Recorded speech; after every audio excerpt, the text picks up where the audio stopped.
இந்த ஆச்சரியமானவைகளின் முடிவு வர எவ்வளவு காலம் செல்லும்? அப்பொழுது தானியேலாகிய நான் ஆற்றுக்கு இக்கரையில் ஒருவனும் ஆற்றுக்கு அக்கரையில் ஒருவனுமாகிய வேறே 2 பேர் நிற்கக் கண்டேன்.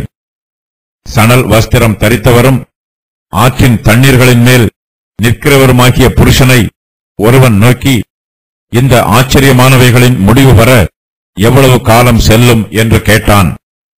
அப்பொழுது சணல் வஸ்திரம் தரித்தவரும் ஆற்றின் தண்ணீர்களின் மேல் நிற்கிறவருமாகிய புருஷன் தம்முடைய வலது கரத்தையும் தம்முடைய இடது கரத்தையும் வானத்துக்கு நேராக ஏறெடுத்து, ஒரு காலமும் காலங்களும் அரைக்காலமும் செல்லும் என்றும், பரிசுத்த ஜனங்களின் வல்லமையை சிதறடித்தல் முடிவு பெறும்போதே இவைகளெல்லாம் நிறைவேறி தீரும் என்றும் என்றென்றைக்கும் ஜீவித்திருக்கிறவர் பேரில் ஆணையிடக் கேட்டேன். தானியேல் பல ராஜ்யங்களை தன்னுடைய தரிசனத்திலே கண்டார். இந்த ராஜ்யங்களின் மீது இஸ்ரவேலின் தேவனாகிய கர்த்தர் நடப்பித்த கிரியைகளையும் தானியேல் தன்னுடைய தரிசனத்திலே பார்த்தார். கர்த்தருடைய ஜனத்திற்கு மிகுந்த உபத்திரவ காலம் வரும் என்பதையும் அறிந்து கொள்கிறார். இதன் முடிவு எப்பொழுது வரும் என்றும் இதன் முடிவு எப்படி இருக்கும் என்றும் தானியேல் அறிந்து கொள்ள ஆசைப்படுகிறார். தானியேல் ஊலாய் நதியின் கரையில் நின்று கொண்டிருக்கிறார். அப்பொழுது ஆற்றுக்கு இக்கரையில் ஒருவனும் ஆற்றுக்கு அக்கரையில் ஒருவனுமாகிய வேறே 2 பேர் நிற்கிறதை தானியேல் காண்கிறார். இவர்கள் இருவர் தவிர மேலும் ஒருவர் சணல் வஸ்திரம் தரித்து ஆற்றின் தண்ணீர்களின் மேல் நிற்கிறார். தானியேல் இதுவரையிலும் காபிரியலோடு பேசிக் கொண்டிருக்கிறார். இப்போது அந்த ஆற்றின் கரையில் தானியேல் 2 தூதர்களை பார்க்கிறார். தானியேல் இவர்கள் இருவரையும் இதற்கு முன்பு பார்த்ததில்லை. இவர்கள் இருவரும் ஆற்றின் கரையில் இருக்கிறார்கள். ஒருவர் ஆற்றுக்கு இக்கரையிலும் மற்றொருவர் ஆற்றுக்கு அக்கரையிலும் இருக்கிறார்கள். இவ்விரண்டு தூதர்கள் தவிர இயேசு கிறிஸ்து ஆற்றின் தண்ணீர்களின் மேல் நிற்கிறார். தானியேல் இம்மூன்று பேரையும் இதற்கு முன்பு பார்த்ததில்லை. அவர்கள் இப்போது தங்களுக்குள்ளே பேசிக் கொள்கிறார்கள். இப்பொழுது தானியேல் தன் கண்களை ஏறெடுத்து அவர்களை பார்க்கிறார். சணல் நூல் வஸ்திரம் தரித்தவரை பற்றி ஏற்கனவே தானியேல் புஸ்தகத்தில் சொல்லப்பட்டிருக்கிறது. என் கண்களை ஏறெடுக்கையில் சணல் நூல் வஸ்திரம் தரித்து தமது அறையில் ஊப்பாசின் தங்க கச்சையை கட்டிக்கொண்டிருக்கிற ஒரு புருஷனை கண்டேன். அவருடைய சரீரம் படிக பச்சையைப் போலவும் அவருடைய முகம் மின்னலின் பிரகாசத்தைப் போலவும் அவருடைய கண்கள் எரிகிற தீபங்களைப் போலவும் அவருடைய புயங்களும் அவருடைய கால்களும் தொலக்கப்பட்ட வெண்கல நிறத்தைப் போலவும் அவருடைய வார்த்தைகளின் சத்தம் ஜனக்கூட்டத்தின் ஆரவாரத்தைப் போலவும் இருந்தது. தானியேல் 10:5-6. சணல் வஸ்திரம் ஆசாரியருடைய வஸ்திரம். கிறிஸ்துவானவர் நம்முடைய மகா பிரதான ஆசாரியராய் இருக்கிறார். அவர் ஆற்றின் தண்ணீர்களின் மேல் நிற்கிறார். ஆற்றின் கரையில் நிற்கிற 2 தேவ தூதர்களில் ஒருவர் ஆற்றின் தண்ணீர்களின் மேல் நிற்கிறவரிடத்தில் இந்த ஆச்சரியமானவைகளின் முடிவு வர எவ்வளவு காலம் செல்லும் என்று கேட்கிறார். கர்த்தருடைய ஜனங்கள் இப்போது மிகுந்த வேதனைகளையும் உபத்திரவங்களையும் அனுபவித்து வருகிறார்கள். கர்த்தருடைய ஜனத்திற்கு உபத்திரவ காலம் எப்பொழுது முடியும் என்று தேவதூதன் இயேசு கிறிஸ்துவிடம் கேட்கிறார். தன்னிடத்தில் கேள்வி கேட்ட தூதனுக்கு கிறிஸ்துவானவர் ஒரு காலமும் காலங்களும் அரைக்காலமும் செல்லும் என்று பொதுவான பதிலை சொல்லுகிறார். இந்த வாக்கியத்திற்கு 1 வருஷமும் 2 வருஷங்களும் அரை வருஷமும் செல்லும் என்று பொருள். அதாவது மொத்தம் 3.5 வருஷங்கள் செல்லும் என்று பொருள் சொல்லலாம். உன்னதமானவருக்கு விரோதமாக வார்த்தைகளை பேசி உன்னதமானவருடைய பரிசுத்தவான்களை ஒடுக்கி காலங்களையும் பிரமாணங்களையும் மாற்ற நினைப்பான். அவர்கள் ஒரு காலமும் காலங்களும் அரைக்காலமும் செல்லும் மட்டும் அவன் கையில் ஒப்புக் கொடுக்கப்படுவார்கள். தானியேல் 7:25. ஒரு காலமும் காலங்களும் அரைக்காலமும் என்னும் வாக்கியத்திற்கு வேத பண்டிதர்கள் வெவ்வேறு விளக்கங்களை சொல்லுகிறார்கள். இந்த வாக்கியம் நித்திய காலத்தை குறிக்கும் என்று ஒரு சிலர் விளக்கம் சொல்லுகிறார்கள். வேறு சிலரோ நிச்சயமில்லாத காலத்தில் நிச்சயிக்கப்பட்டிருக்கிற ஒரு காலம் என்றும் பொருள் சொல்லுகிறார்கள். இந்த வாக்கியத்திற்கு ஒரு குறிப்பிட்ட காலம் என்றும் பொருள் சொல்லலாம். ஒரு நீண்ட காலத்தில் இது ஒரு குறிப்பிட்ட காலத்தை குறிக்கும் என்றும் இந்த வாக்கியத்திற்கு ஒரு வியாக்கியானம் உள்ளது. இயேசு கிறிஸ்து ஒரு காலமும் காலங்களும் அரைக்காலமும் செல்லும் என்று சொல்கிறார். அரைக்காலம் என்பது உபத்திரவம் ஒரு முழு காலம் வரையிலும் இருந்த பின்பு அது இன்னும் ஒரு அரைக்காலம் வரையிலும் இருக்குமோ என்னும் பயம் உண்டாகும். வெளிப்படுத்தின விசேஷத்திலும் இந்த காலத்தை பற்றி சொல்லப்பட்டிருக்கிறது. இது ஒருவேளை 3½ நாட்களாக இருக்கலாம் அல்லது 3½ வருஷங்களாக இருக்கலாம். 3½ வருஷங்கள் என்பது 42 மாதங்களை குறிக்கும், அல்லது இது 1260 நாட்களை குறிக்கும். தானியேல் ஆற்றின் தண்ணீர்களின் மேல் நிற்கிறவரை பார்க்கிறார். அவர் சணல் வஸ்திரம் தரித்திருக்கிறார். அவருடைய 2 கால்களும் ஆற்றின் தண்ணீர்களின் மேல் இருக்கிறது. அவர் தம்முடைய வலது கரத்தையும் தம்முடைய இடது கரத்தையும் வானத்திற்கு நேராக ஏறெடுக்கிறார். கர்த்தருடைய ஜனங்கள் மிகுந்த துன்பத்தை அனுபவிக்கும் போது அந்த துன்பத்தில் இருந்து அவர்களை விடுவிப்பதற்காக கர்த்தர் வருகிறார். தங்களால் இனிமேல் வேதனைகளை தாங்கிக் கொள்ள முடியாது என்னும் சூழ்நிலையில் விசுவாசிகள் கஷ்டப்படும் போது கர்த்தர் அவர்களை அந்த வேதனையில் இருந்து தப்புவிப்பதற்காக வருகிறார். ஆபிரகாம் தன் குமாரனாகிய ஈசாக்கை கர்த்தருடைய பர்வதத்திலே பலியிடுவதற்காக போனார். அவர் தன்னுடைய குமாரனை பலியிட போகும் வேளையில் கர்த்தர் அவரை சந்தித்தார், ஈசாக்கை தப்புவித்தார். கர்த்தருடைய ஜனம் மிகுந்த வேதனைகளையும் உபத்திரவங்களையும் அனுபவிப்பார்கள். இதற்கு மேல் தங்களால் வேதனைகளை தாங்கிக் கொள்ள முடியாது என்னும் நிலைமைக்கு அவர்கள் வருவார்கள். அப்போது கர்த்தர் நிச்சயமாகவே தம்முடைய ஜனத்தை அவர்களுடைய வேதனைகளில் இருந்து விடுவிப்பார். அந்தியோகஸ் எருசலேமுக்கு விரோதமாக திடீரென்று வந்தான். எருசலேமின் குடிகள் எதிர்பாராத வேளையிலே அந்தியோகஸ் எருசலேமுக்குள் பிரவேசித்து அதை தன் வசமாக்கி கொண்டான். அவன் எருசலேமை 3 வருஷங்களும் 6 மாதங்களும் தன்னுடைய கட்டுப்பாட்டில் வைத்திருந்தான். அதன் பின்பு மக்கபியர்கள் அந்தியோகஸுக்கு விரோதமாக யுத்தம் பண்ணி அவனையும் அவனுடைய சேனையையும் எருசலேமில் இருந்து துரத்தி விட்டார்கள். இயேசு கிறிஸ்து இந்த பூமியிலே 3½ வருஷங்கள் ஊழியம் செய்தார். வேத பாரகர்களும் சதுசேயரும் பரிசேயரும் பாவிகளும் இயேசு கிறிஸ்துவுக்கு விரோதமாக எதிர்த்து நின்றார்கள். அவருக்கு விரோதமாக குற்றம் சொன்னார்கள். கிறிஸ்துவானவரோ அவர்களுடைய குற்றச்சாட்டுகளுக்கெல்லாம் நீதியான பதிலை சொன்னார். அவர் எளிமையாக வாழ்ந்தார். ஜனங்கள் இயேசு கிறிஸ்துவை அவமானப்படுத்தினார்கள். இயேசு கிறிஸ்து சிலுவையிலே மரித்தபோது அவருடைய சத்துருக்கள் மிகவும் சந்தோஷப்பட்டார்கள்.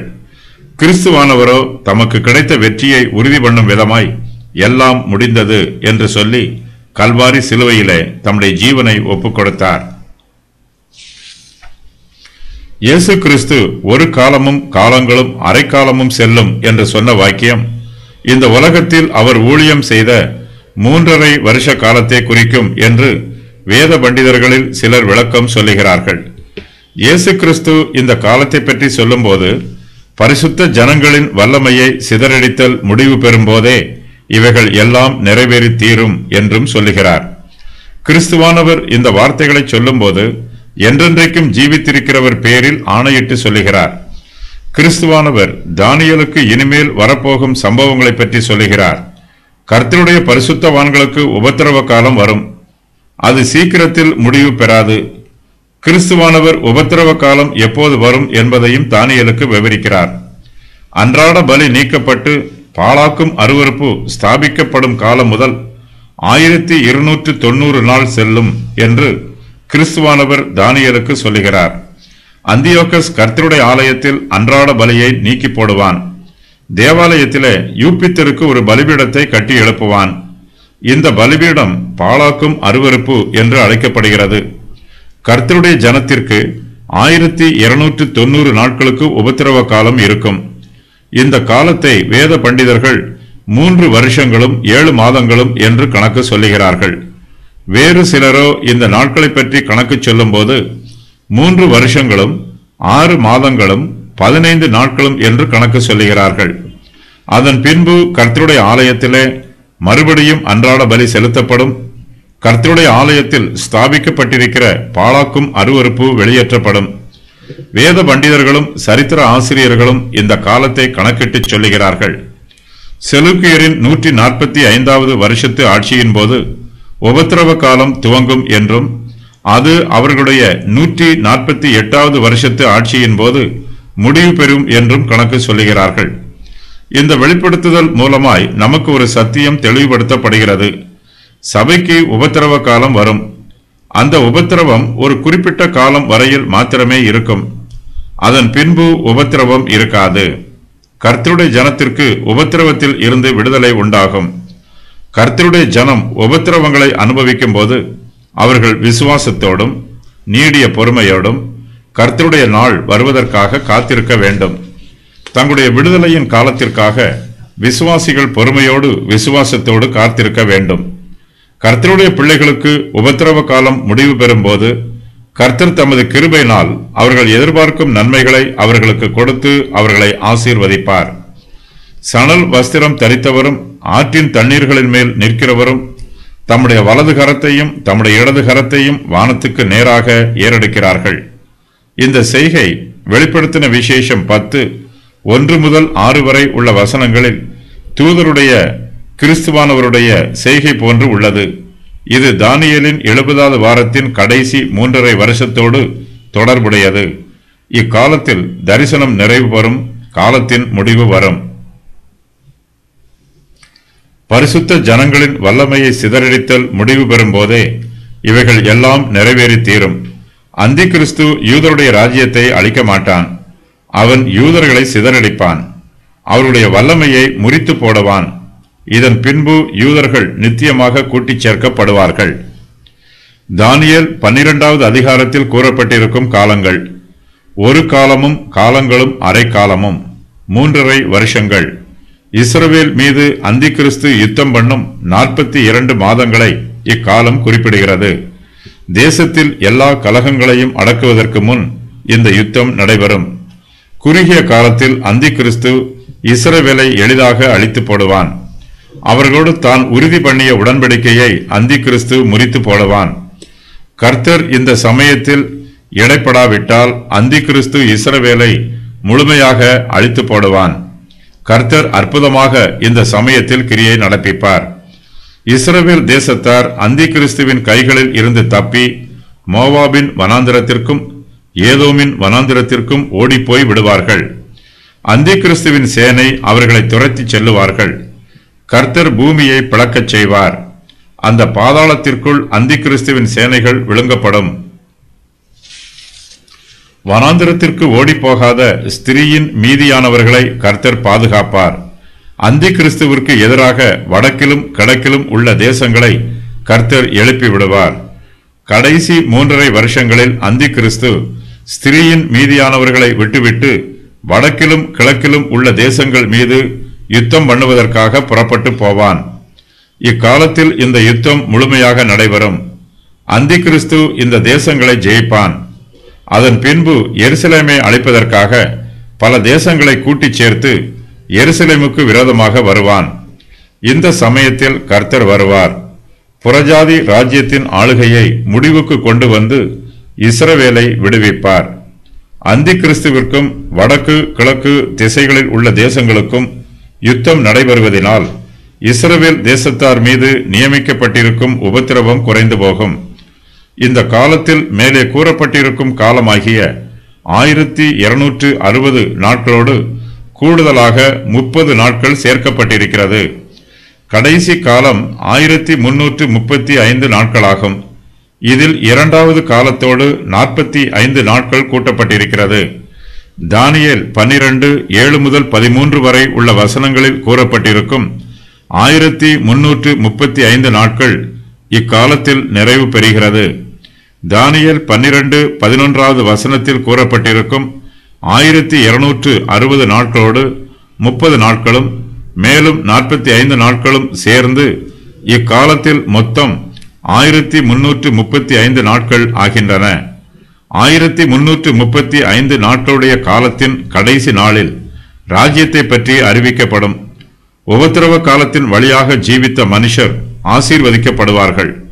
அப்போது இயேசு கிறிஸ்து, வாருங்கள், என் பிதாவினால் ஆசீர்வதிக்கப்பட்டவர்களே, உலகம் உண்டானது முதல் உங்களுக்காக ஆயத்தம் பண்ணப்பட்டிருக்கிற ராஜ்யத்தை சுதந்தரித்துக் கொள்ளுங்கள் என்று ஆட்டுக்குட்டியின் தேசங்களிடத்தில் கூறுவார். மத்தேயு 25:34. 1260 நாட்களோடு கூடுதலாக சேர்க்கப்படும் 75 நாட்களில் பல முக்கியமான சம்பவங்கள் நடைபெறும். ராஜ்யத்தை அறிவிப்பதற்கு இந்த சம்பவங்கள் எல்லாம் நடைபெற வேண்டும்.